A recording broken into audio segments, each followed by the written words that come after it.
Amy, it seems every 200 metre race you seem to be improving quite considerably. How do you reflect on that one today?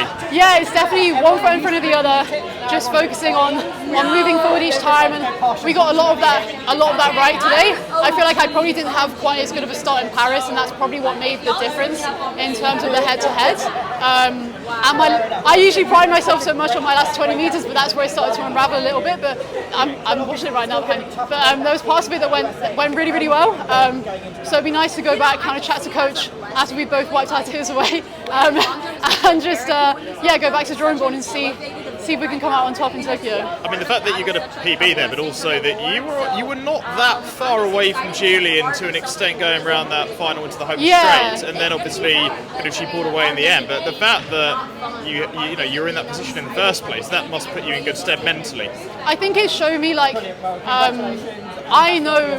I know how to beat her, right? Like, I know what it takes, and we got a lot right today, but we definitely made a step towards beating her. There's things we can work on. I'm watching that, and I'm getting so lordotic by the end. I need to do some more abs, but it's definitely been a good sighter in terms of seeing how far away we are, seeing what we need to work on, what we need to do, and we can take all that learning forward. And if we can keep progressing at this rate, by the time we get to that final in Tokyo, it's going to be super exciting. So what do you think is possible? Because the fact that you're talking about potentially beating the Olympic 200 metre silver medalist and not just making the final in Tokyo, but actually doing incredibly well, maybe even medaling, depending on how we see it. I mean, the fact, you're talking about that now compared to 2 years ago.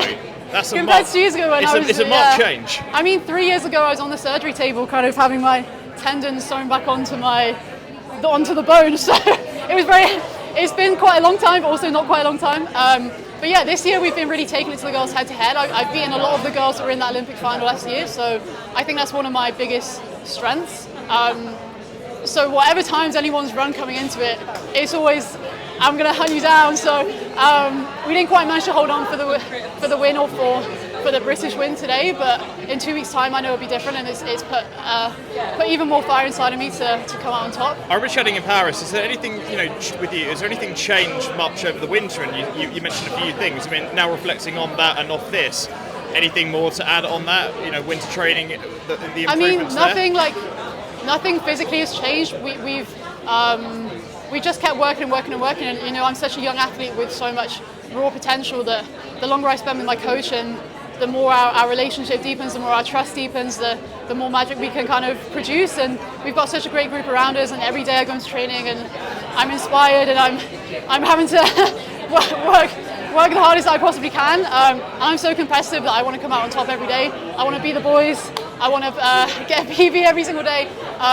So we've just been plugging away and being consistent. I think that's the name of the game, showing with training. And each day I wake up and it's just about that one day and how I can be great at training that one day and how can I support everything around that. I was saying I'm meticulously meal plan every single week. I have hundreds of spreadsheets and all my macros, all my micros, and tracking my sleep and tracking my recovery and everything. I'm a very maybe it's the Cambridge in me, but I'm very. It's very similar I'm very to on top what of it. Josh Kerr said in Budapest, the marginal gains, about how he became world champion, and you've got to focus on that. It sounds you just have like to control you're as doing many that things as as well, possible. then. It's a sport where so much of it is out of your control. So the more that you can bring within yourself, and you can feel more like you have the advantage because you know that you've had a good training, you know you've done the best you can do, you're prepared in the right way. So yeah, it's super exciting, and being able to then be so good means that in training I'm so good, and then when I get to competitions and it's head to head and it's against this person, I know I'm fine. I think a big thing for us this year was actually world indoors, and it seems like such a minor thing, but for me, being 5'10" and probably not being renowned for being the best starter in the field, for me to come away from world indoors with 5th place, it means that I can do anything. Anything is possible if I can do well and get a 7.0. I think a 7.0 in the 60 is a real time. It's a big thing. So that's been huge in terms of my confidence heading forward.